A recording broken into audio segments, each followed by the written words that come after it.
I'd been counting down the days like it was my birthday. For 7 long, inching days, I stared at the same tiny image on my phone. A pair of sneakers so rare they felt like a private victory. Limited drop. Sleek silhouette. The kind of shoes people notice before they even notice you. When the delivery pinged and the app said, "Package delivered," relief hit me the way a cool breeze hits you after a desert walk. But when I pulled into my driveway, my porch was suspiciously, unnervingly empty. That silence, the absence of a box where it should be, felt louder than any alarm. If you want HOA drama served hot, hit like and subscribe, because this one's a scorcher. I want you to picture the sneakers. Crisp edges, matte finish, a logo that somehow manages to look both understated and expensive. I'd been saving for months. I'd replayed the moment I'd slipped them on a dozen times in my head. So when the app flashed delivered, I didn't just feel relief, I felt vindicated. I came home from work with that giddy, small victory energy you get after a productive day. The porch, however, told a different story. No box. No cornered cardboard behind the potted plant. Nothing. At first, I told myself the delivery driver must have left it somewhere weird. On a neighbor's step by mistake, against the side gate. I checked. Then I checked again. Then I refreshed the app until my phone felt warm in my hand. The confirmation photo stared back at me. A timestamp and a clear shot of my sneakers, sitting proudly on my porch. Someone had taken a picture to prove they were there. Someone had also taken the shoes. I called the delivery company. Standard corporate empathy protocol. We see from the driver's report that the package was left in a secure location. They were polite, practiced. They printed their denial in 3 sentences and hung it like a thin apology in the air. Without proof, all I had was a photo of the box on my own step and an empty porch when I got home.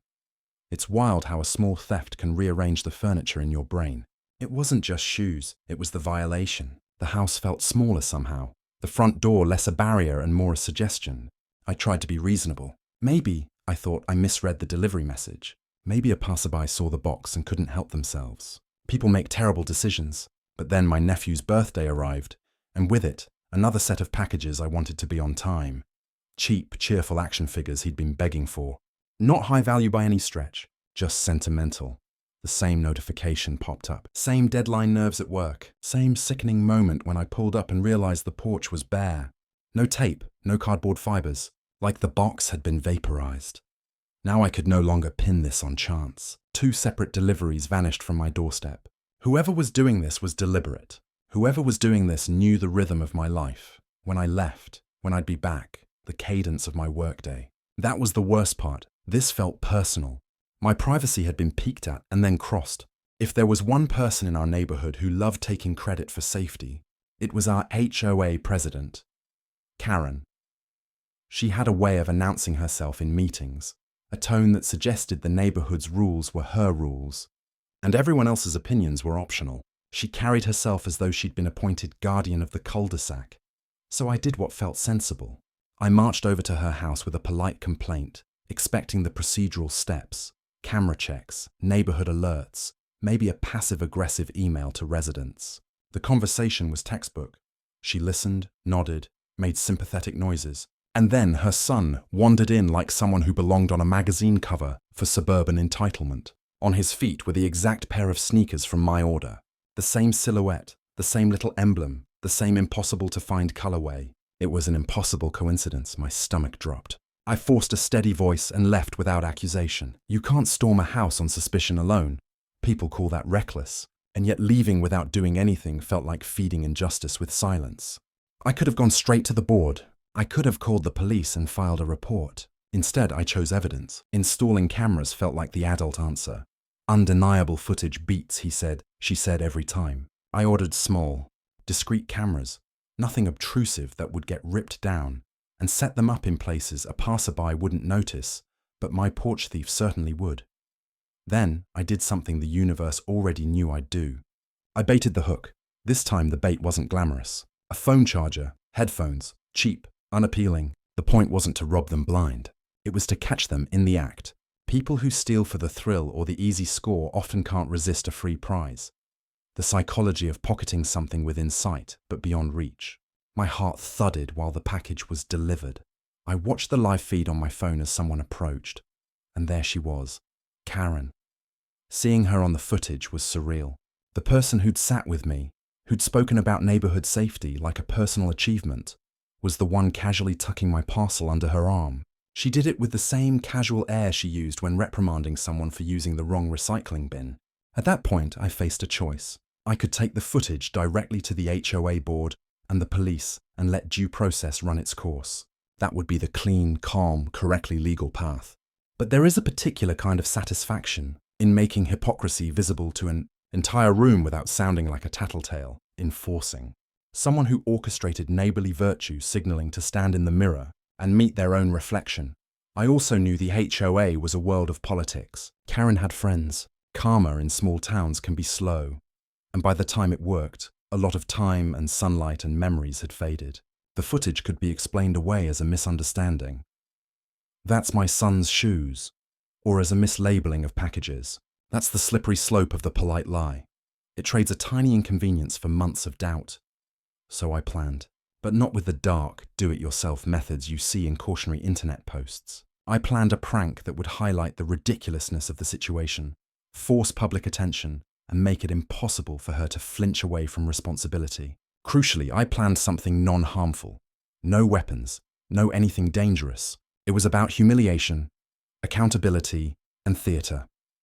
And I will always be clear. Legal routes are the safest path, and setting booby traps that could hurt people or pets is never acceptable. I prepared a package that looked authentic. If you've ever seen how convincingly mundane a delivery box can be, you know it's the least conspicuous object in the world. The outside looked like any other parcel, a project of convincing packaging, taped and labelled, everyday boring. Inside, though, I set up a gag, compartments and harmless surprises meant to create noise, colour, and undeniable evidence on camera. Again, no harmful chemicals, sharp objects, or anything that could cause injury.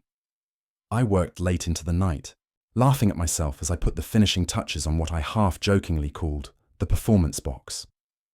It was a prank in the old-school sense. Glitter bombs you might giggle about in a movie, a ridiculous smell that would make TV hosts wrinkle their noses, and a dye that was more theatrical than permanent. I did not, under any circumstance, include anything that could burn, explode, or cause real damage. This wasn't about hurting anyone. It was about exposure. Once the box was staged on my porch, I settled in at work with the camera feed open and a strange cocktail of anxiety and glee. This was the point where the plan would either look brilliant or go catastrophically wrong. She came to the porch the way she always came to any issue. Sure-footed, self-assured, convinced of her own rightful action. There's something peculiar about watching someone you know perform a deception. In the footage, she paused, scanned the street, and walked away with my box like it belonged to her. Then the moment of theatrical justice. The box did exactly what it was meant to do in terms of spectacle. It erupted into a burst of glitter, a slapstick cloud that turned a respectable woman into something resembling a sparkling, frazzled disco ball. A brief stink followed, deliberately outrageous, the kind you remember not because it injured senses, but because it embarrassed them. And the dye, it left bright streaks that made it obvious she'd been the only one to open the package.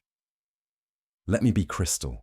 I refused to allow anything dangerous. The entire idea was to create a scene that would be undeniable on camera, publicly humiliating, and ultimately reversible. Glitter brushes off, smells dissipate, and dyes fade. The point was exposure, a visible, undeniable truth. I don't know if any of you have ever watched a grown person grapple with instant public humiliation, but it is its own currency. By the time I drove home to witness the aftermath, the neighborhood had turned into a crowd scene worthy of a small-town play. People had phones out. They'd seen what was posted. Curiosity is ferocious in cul-de-sacs. Karen was frantic. She was spraying the dye with water, rubbing at glitter that clung like confetti after a parade, shoving towels at an aroma that felt cartoonish more than toxic. The sight of her struggling to scrub neon green from her face while explaining to people that it wasn't what it looked like was, to say the least, cathartic. I compiled the surveillance footage, the delivery timestamp, the photo evidence, the clean sequence from package delivery to her approach to her triumphant return with the goods. Then I sent it to the HOA board with a crisp, polite message. Here's your president keeping the neighborhood safe. If I'd wanted to be petty, I could have started a blog. Instead, I relied on procedure and the undeniable power of video.